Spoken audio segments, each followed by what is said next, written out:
सच की आवाज़ आप तक न्यूज़ आप सभी का स्वागत करती है। क्षेत्र की छोटी-बड़ी खबरों के साथ जुड़े रहने के लिए चैनल को लाइक, सब्सक्राइब और फॉलो करें। तिलक भवन पहुंचे नेता प्रतिपक्ष प्रीतम सिंह ने की विकासनगर में अहम प्रेस वार्ता और किया प्रेस वार्ता के माध्यम से सरकार की विफलताओं का विवरण। आज तिलक भवन स्थित विकासनगर में कांग्रेस नेता प्रतिपक्ष प्रीतम सिंह के द्वारा की गई प्रेस वार्ता में अहम संबोधन करते हुए उन्होंने बताया कि कांग्रेस आगामी चुनाव में अगर सरकार बनाती है तो भ्रष्टाचार मुक्त सरकार बनाएगी और आगामी आने वाले सरकार बनने के बाद 100 दिनों के अंदर लोकायुक्त को लाने का कार्य करेगी। लेकिन वर्तमान सरकार को 4.5 साल का कार्यकाल पूर्ण होने के बाद भी अब तक लोकायुक्त पर कोई भी सुनवाई नहीं की गई है। इस सरकार ने सिर्फ शराब माफियाओं, भू माफियाओं और अन्य तरह के माफियाओं को संचालित करने और पैदा करने का ही काम कर रही है। कोरोना काल में सरकार के भ्रष्टाचार की इतनी सीमा बढ़ चुकी थी कि कई लोगों ने जो अपने परिजनों को खो चुके थे, उनके बारे में भी कुछ नहीं सोचा था। इस सरकार की कथनी और करनी में फर्क है। किसानों के लिए भी इन्होंने जो 3 काले कानून लाए थे, वो भी विरोध की लड़ाई और विपक्ष की लड़ाई लड़ने का कार्य कर रहे हैं, लेकिन केंद्र सरकार सुन नहीं रही है। लेकिन यह सरकार सिर्फ उन पर कहर बरसाने का काम कर रही है। ऐसे ही मुद्दों पर आज प्रेस वार्ता के माध्यम से प्रीतम सिंह जी के द्वारा चर्चा की गई। यह डबल इंजन की सरकार सिर्फ घोषणाएं करती जा रही है, लेकिन उन पर अमल कुछ नहीं कर रही है। बात अगर बजट की है तो सरकार के पास डबल इंजन की सरकारों के होते हुए भी बजट नहीं है, घोषणा ही घोषणा की जा रही है। और भ्रष्टाचार के इतर मैं ये कहना चाहूँगा कि कुंभ में फर्जी कोरोना टेस्टिंग हुई, उसकी संघर्ष करने का काम कर रहा है, लड़ाई लड़ने का काम कर रहा है।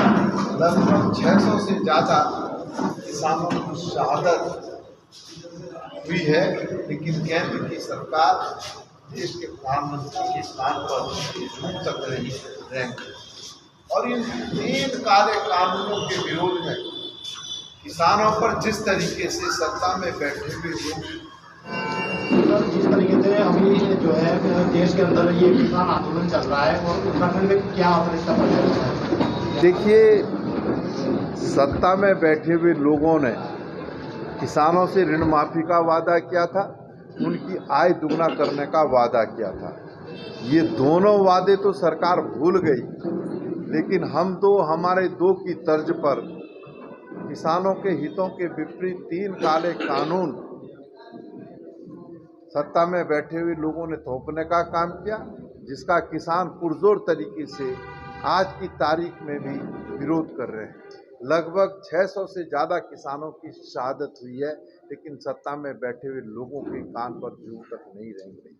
हमारी राष्ट्रीय अध्यक्ष सोनिया गांधी जी ने, राहुल गांधी जी ने कांग्रेस जनों का आह्वान किया है कि कांग्रेस जन किसानों के साथ लाभबद्ध होकर के उनकी लड़ाई लड़ने का काम करें। और आपने देखा होगा कि प्रियंका गांधी जी ने जो लखीमपुर खीरी की घटना है, उसके विरोध में किस तरीके से जंग लड़ने का काम किया है। तो मैं समझता हूँ कि कांग्रेस जन किसानों की इस लड़ाई को लड़ने का काम करेगी। पिछले इलेक्शन में कांग्रेस 11 पे आ गई थी, लेकिन अभी जिस तरीके से ये जो है भागम भाग हो रही है, नेता इधर से उधर हो रहे हैं, तो आगे किस तरह के रूप में आप देखते हैं कि कांग्रेस क्या वापसी कर रही है? देखिए, राजनीति में हार जीत एक सिक्के के 2 पहलू होते हैं। अगर हम 11 पे हैं तो हम 60 या 70 पर पहुंचने की क्षमता भी रखते हैं। परिस्थितियां थी, उन परिस्थितियों में हम 11 पे आए, लेकिन आज बदली हुई परिस्थितियों में हम 60 से ज़्यादा सीटें इस राज्य के अंदर जीतने जा रहे हैं। आपने कहा कि लोग आ रहे हैं, अरे राजनीति में ये तो होता ही है। यदि कोई आदमी जाता है और फिर दूसरा आदमी आता भी तो है, जो आ रहे हैं उनका स्वागत है।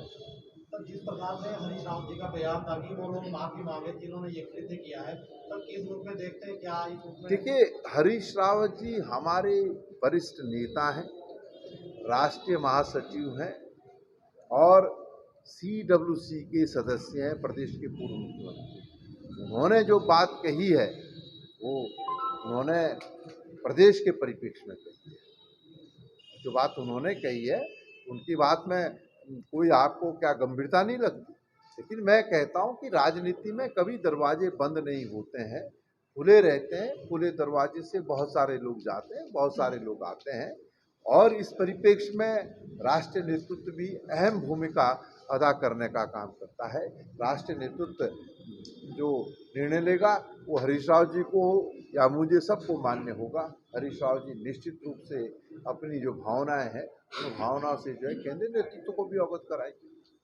सर, द्वारी डैम को लेकर के पीछे जो गहमा गहमी बनी थी, तो उसको लेकर भी लोग आरोप लगा रहे हैं कि प्रीतम सिंह राजनीति कर रहे हैं सर। तो क्या लगता है सर कि ये सिर्फ आरोप है या कौन लोग कहते हैं कि मैं राजनीति कर रहा हूँ? सर भाजपा के लोग हैं? अरे भाजपा के लोगों, अपने गरेवा में झांक के देखो। हमने ब्यासी डैम से प्रभावित होने वाले लोगों के जो उनको भूमि का मुआवजा था 26 लाख से बढ़ा करके 75 लाख रुपया किया। अगर ये राजनीति है तो मैं भाजपा के अपने मित्रों से कहना चाहता हूं, प्रीतम सिंह ऐसी राजनीति लगातार करता रहेगा। हमने 57 वो नौजवान साथी जिनके परिजन डूब क्षेत्र में थे, उनको जो है परियोजना में उनकी योग्यता के अनुसार जो है सरकारी सेवाएं देने का काम किया। तो अगर ये राजनीति है, हम राजनीति करते हैं। एक आरोप लगा, हमने जाते ही हुए सही, लेकिन हमने ब्यासी डैम से लोहारी गांव जो पूरी तरीके से डूब क्षेत्र में आ रहा है, उसके लिए कैबिनेट का एक निर्णय लिया कि हम वहाँ के ग्रामीणों को जो है जीवनगढ़ में जो रेशम विभाग की जमीन है उसको देने का काम करेंगे। भाई हम राजनीति कर रहे हैं, ये प्रश्न जरा उनसे करें, या तुम राजनीति कर रहे हो? 2017 में सरकार बनी और तुमने सरकार बनते ही उस निर्णय को स्थगित कर दिया।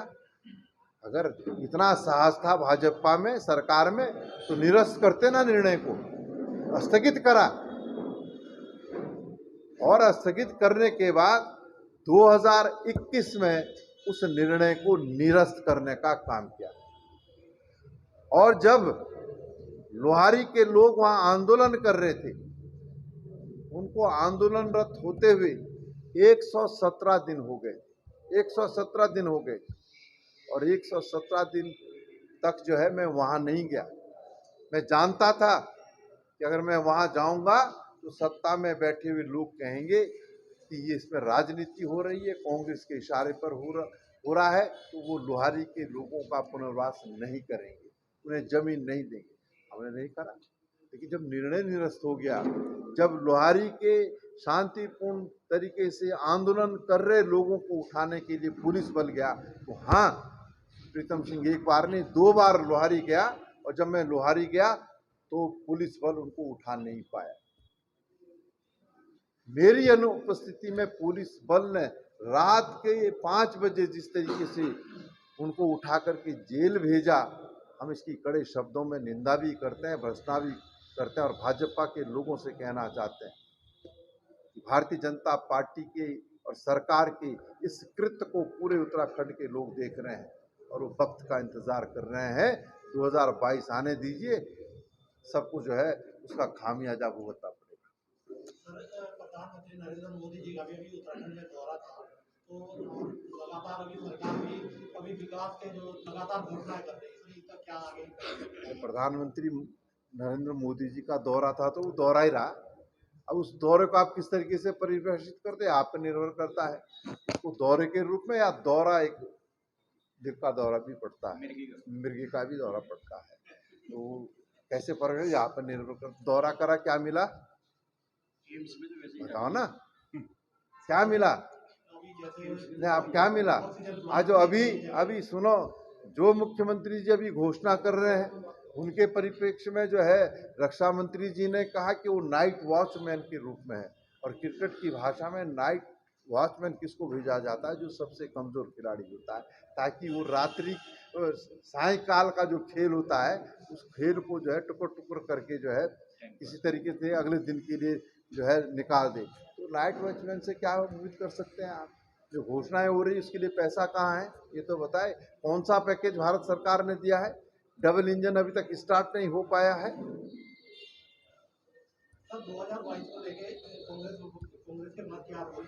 2022 को लेकर के कांग्रेस पूरी तरीके से तैयार है, और रोड मैप में अपने अभी प्रेस कॉन्फ्रेंस में मैं कह चुका हूं कि आज किसान सड़क पर, नौजवान सड़क पर, महंगाई चरम पर, कोरोना की महामारी से लड़ने में सरकार पूरी तरीके से अक्षम साबित हुई, भ्रष्टाचार पर जीरो टॉलरेंस की बात करती है। लोकायुक्त जो है 4.5 साल से ज्यादा का कार्यकाल हो गया, अभी तक नहीं आया है। हरिद्वार में कोरोना टेस्टिंग में जो भ्रष्टाचार हुआ उससे आप भली भांति भेगी है। भू कानून को लेकर के लोग सड़कों पर है, श्राइन बोर्ड को लेकर के तीर्थ पुरोहित सड़कों पर है। एक बात हो तो मैं कहूँ, बड़ी लंबी चौड़ी फेरिस्त है, हमारा रोड मैप बहुत मजबूत है, और इस मजबूत रोड मैप को जो है भाजपा तोड़ नहीं पाई।